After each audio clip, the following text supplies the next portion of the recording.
Selon les données américaines, 1710 décès sont survenus après les 40 millions premières doses de vaccins à ARN messager, Pfizer et Moderna. L'agence norvégienne du médicament a rapporté une trentaine de décès après les premières semaines de vaccination et les données européennes de Eurodrug Vigilance parlent déjà de 132 décès déclarés seulement en 26 jours après l'autorisation de mise sur le marché.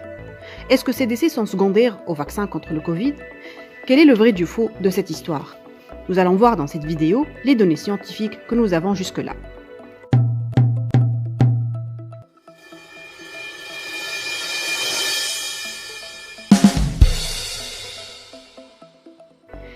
Après la validation aussi rapide du vaccin contre le Covid et après la course au vaccin dans les différents pays du monde, les choses se sont accélérées et le nombre de questions sans réponse concernant les vaccins disponibles s'est multiplié. Les nouvelles sur le décès ont alarmé les gens. Sur le net, il y a trop d'informations qui tuent l'information. C'est tout à fait légitime d'être vaccin hésitant. Les données scientifiques doivent être notre seule source d'information. Il est également obligatoire et nécessaire d'investiguer tout signal d'alarme concernant les effets secondaires de ces vaccins. Jusque-là, nous avons plusieurs données. Aux États-Unis, nous avons les données du VAERS, le Vaccine Adverse Event Reporting System, qui est le système de reporting des effets secondaires des vaccins géré par le CDC et le FDA. Premièrement, c'est important de comprendre comment se fait la collecte des données dans ce système. Au fait, toute personne, n'importe laquelle, peut déclarer un effet secondaire dans cette plateforme, indépendamment s'il a reçu le vaccin ou pas. Bien sûr, il y a des règles strictes pour cela, et toute déclaration frauduleuse est passible de pénalité. Du coup, toutes les soumissions sont révisées et vérifiées. Les données qui en sortent sont donc fiables. Ce système de reporting permet de collecter même les effets secondaires non connus et rares. Il a commencé en 1990 et c'est le système officiel aux États-Unis. Entre le 14 décembre 2020 et le 7 février 2021, 41 millions de doses de vaccins ont été administrées. Le VAERS a rapporté 1070 décès pour une incidence de 0,03% dans la période immédiate suivant l'injection du vaccin.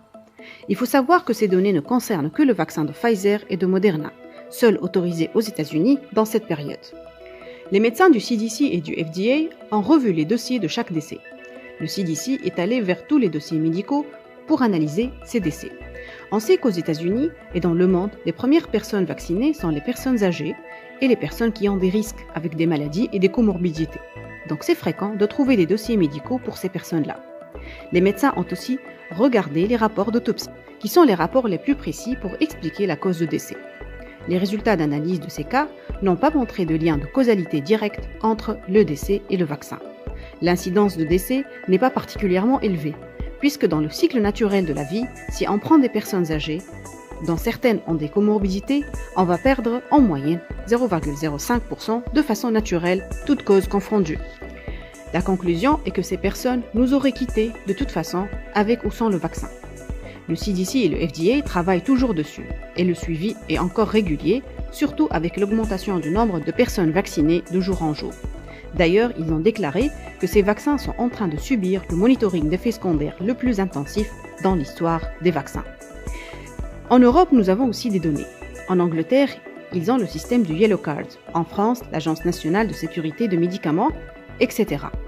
Les différentes agences nationales ont organisé un réseau d'échange d'informations sur la pharmacovigilance appelé EDRA Vigilance pour European Drug Vigilance, qui est géré par le EMA, European Medical Agency.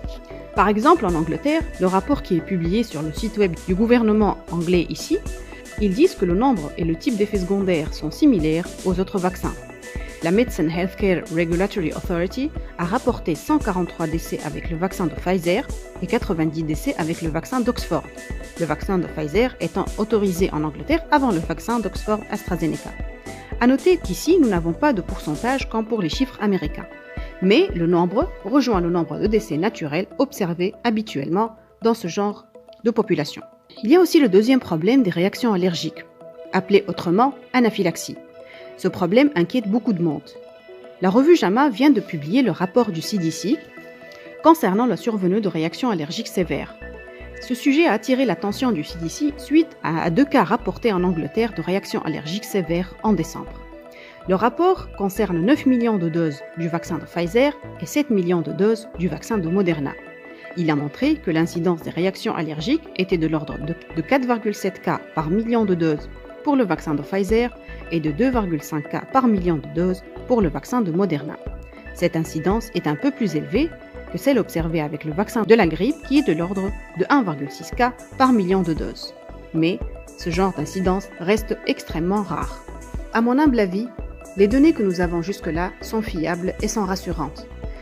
Bien sûr, il est très important de continuer le monitoring et le suivi, et s'il y a vraiment un effet particulier, ça ne peut pas se cacher avec la mondialisation et l'accès à l'information qui existe actuellement.